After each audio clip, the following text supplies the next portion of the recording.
Bismillahirrahmanirrahim. Assalamu alaikum students. I'm Miss Nahid here from KNCRE, and we are going to start the chapter number 6 climate of South Asia. जैसा कि आपको पता है कि हमने अब तक जो है मोस्टली जितने भी चैप्टर्स पढ़े हैं उसमें पाकिस्तान और साउथ एशियन कंट्रीज़ के बारे में पढ़ा है। ठीक है, अब तक लास्ट चैप्टर में हमने यहाँ पर हमने उसके एग्रीकल्चर के बारे में और माउंटेन्स के बारे में हमने पढ़ा था, फॉरेस्ट वगैरह के बारे में।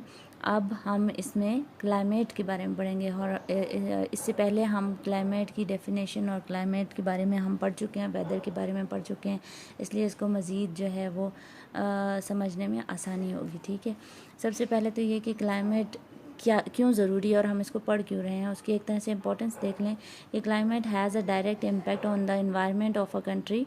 Climate also affects the life of the population as it determine where people live and their occupation। हम क्लाइमेट के ही ज़रिए अपना लिविंग जो स्टाइल है उसको रिकग्नाइज़ करते हैं कि हमने किस तरह से किस लाइफ स्टाइल में रहना है और कौन कौन सी हमने जो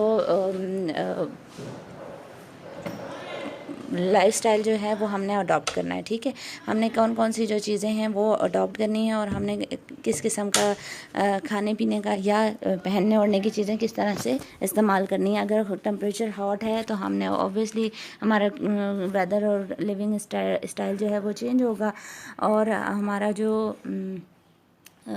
कोल्ड क्लाइमेट में हमारा लिविंग स्टाइल चेंज होगा। ठीक है, इसी तरह से हमारे खाने और हमारा लिबास और वो सब भी चेंज होगा। ठीक है, अच्छा, much of South Asia has the tropical climate with ample rainfall and a variety of a vegetation. However the climates vary widely in the north and west where mountain ranges block rainfall। अब इससे पहले हम पढ़ चुके हैं mountain जो south Asia का reason है वो सेंटर ऑफ द वर्ल्ड में ही पाया जाता है, जिसकी वजह से यहाँ पर जो क्लाइमेट है वो काफ़ी फेवरेबल है फॉर द क्रॉप्स और वेजिटेशन। ठीक है, और उसकी वजह यह है कि यहाँ पर जो है बारिशों का सिलसिला ज़्यादा होता है। वो और बारिशें क्यों होती हैं वो एक अलग हम पहले उसको डिस्कस कर चुके हैं। ठीक है, अब साउथ एशिया के जो इफ़ेक्ट हैं वो किस तरह से या किसी भी चीज़ के जो क्लाइमेट है वो किस तरह से जो है वो इफ़ेक्ट करता है। सबसे पहले अगर हम यहाँ पर देखें तो जो साउथ एशिया में इम्पैक्ट आता है वो विंड सिस्टम का है, जो कि विंड सिस्टम तीन डायरेक्शन से यहाँ पे इंटर होते हैं। आपकी बुक में भी इसको डिटेल से पेज नंबर 25 में दिया हुआ है, उसको मज़ीद डिटेल से आप पढ़ लेंगे। और मैंने पिछले चैप्टर्स में भी जो हमारा क्लाइमेट का था चैप्टर वो उसको भी हमने इक्वेटर के बारे में भी बताया था कि जो विंड्स हैं वो मुख्तलिफ डायरेक्शन से आती हैं। ठीक है, अच्छा, the south west mountain monsoon जो विंड सिस्टम है वो चलता है। मानसून का आपको पता है कि सीज़न एक चलता है पाकिस्तान के अंदर, ठीक है, सॉरी साउथ एशिया के अंदर। तो वो जो डायरेक्शन ऑफ विंड है वो मुख्तलिफ तीन डायरेक्शन से आती है, जिसकी वजह से यहाँ पर विंड सिस्टम चेंज होता है और क्लाइमेट भी चेंज होता है। The western depression and the north easterly winds. ठीक है, दूसरा फैक्टर है रेनफॉल का।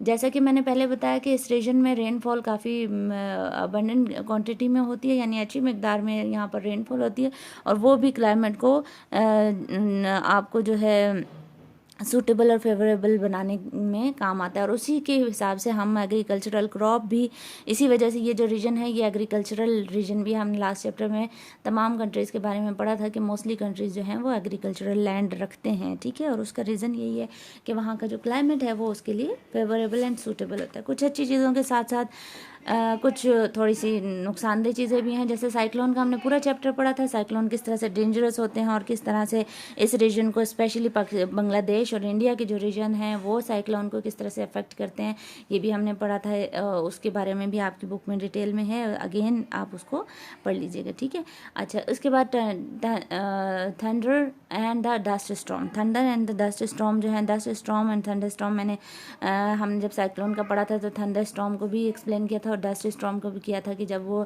थंडर स्टॉर्म, जब बिजली गरज पड़े उसके साथ बारिश होती है। मैंने पिक्चर भी आपको सेंड की थी, उससे दिखाई थी आपको बाकायदा वीडियो में। उसमें उसको थंडर स्टॉर्म की कंडीशन कहते हैं, तेज़ हवा के साथ। और डस्ट स्टॉर्म जो मिट्टी का तूफान कुछ दिनों पहले कराची में भी आया था, आपको याद होगा, वो डस्ट स्टॉर्म होता है, ठीक है। वो भी इफेक्ट करता है, और वो भी डिपेंड कर रहा होता है इन्हीं विंड सिस्टम के ऊपर, ठीक है। टेम्परेचर जो है वो इफेक्ट करता है क्लाइमेट को, और टेम्परेचर भी मेन रीज़न है, और उसके भी चार जो यूँ समझ लें कि उसके चेंज होने की चार डायरेक्शन या यूँ उसकी कंडीशंस हैं, ठीक है। वो क्या है, warm to summer and cold in winter, ठीक है। गर्म होंगी समर में, और कोल्ड में विंटर टेम्परेचर जो है वो उसका कोल्ड होगा। और उसका रीज़न जो है वो ये है कि ये विंटर में जो है इसका समर में जो टेम्परेचर है जोन के हिसाब से वो 0 से लेकर 20 सेंटीग्रेड तक होता है, और विंटर में इसका टेम्परेचर 9 से लेकर 0 तक चला जाता है। माउंटेनियस एरियाज़ जो हैं वो इस जोन में आते हैं, ठीक है। अच्छा, इसके अलावा जो है warm summer and cold winter, इसमें आपका जो है मोस्टली वेस्टर्न हाईलैंड जो रीजन है वो इस क्लाइमेटिक जोन में आता है, ठीक है। अच्छा, hot summer and mild winter, ये जो है यहाँ पर प्लेन्स, इंडस प्लेन्स की तरफ आ रहा होता है। ये वाला जो रीजन है ये इसमें इंक्लूड होता है पंजाब एंड सिंध में, और साउदर्न एंड वेस्टर्न बलूचिस्तान का पार्ट है, यानी जो मैदानी इलाका होता है वो यहाँ पर इस टेम्परेचर जोन को फेस कर रहा होता है, ठीक है। इसके अलावा warm summer and mild winter, ये जो टेम्परेचर जोन है ये आपका आता है narrow to the coastal strip and the Arabian sea, ये आपके अरेबियन सी के करीब आपको मिल रहा होता है, ठीक है। अच्छा, ट्रॉपिकल, इसके अलावा जो ये आपके जो क्लाइमेटिक जोन हैं इनको और मज़ीद भी कुछ नामों से जाना जाता है, वो भी आप देख लें कि जो ट्रॉपिकल रीजन है वो वहाँ पर भी रेन फॉरेस्ट होते हैं, घने जंगलात मौजूद होते हैं, श्रीलंका, बे ऑफ बंगाल। और इसके अलावा जो यहाँ पर फॉरेस्ट, घने घने जंगलात जो हैं, यहाँ पर बारिशें क्योंकि ज़्यादा होती हैं ट्रॉपिकल रीजन में, इसलिए यहाँ पर आपको जंगलात भी घने मिलेंगे, ज़्यादा बारिश होगी तो यहाँ पर क्लाइमेट भी आपको नॉर्मल अच्छा मिलेगा, बहुत ज़्यादा गर्मी, बहुत ज़्यादा सर्दी भी नहीं होगी, ठीक है। अच्छा, उसके बाद ट्रॉपिकल जो रीजन है उसमें क्या क्या होता है, घने जंगलात, ज़ाहिर है बारिशें ज़्यादा होती हैं तो आपको यहाँ पर अब ये ज़रूरी नहीं है कि ये यहाँ पर घने जंगलात भी होंगे, मैदानी इलाका भी होगा, और यहाँ पर आपको थोड़ी सी डेजर्ट लैंड भी आपको मिल सकता है। जो ड्राई सीज़न जो है वो वहाँ पर क्लाइमेट, ड्राई क्लाइमेट होगा, ठीक है।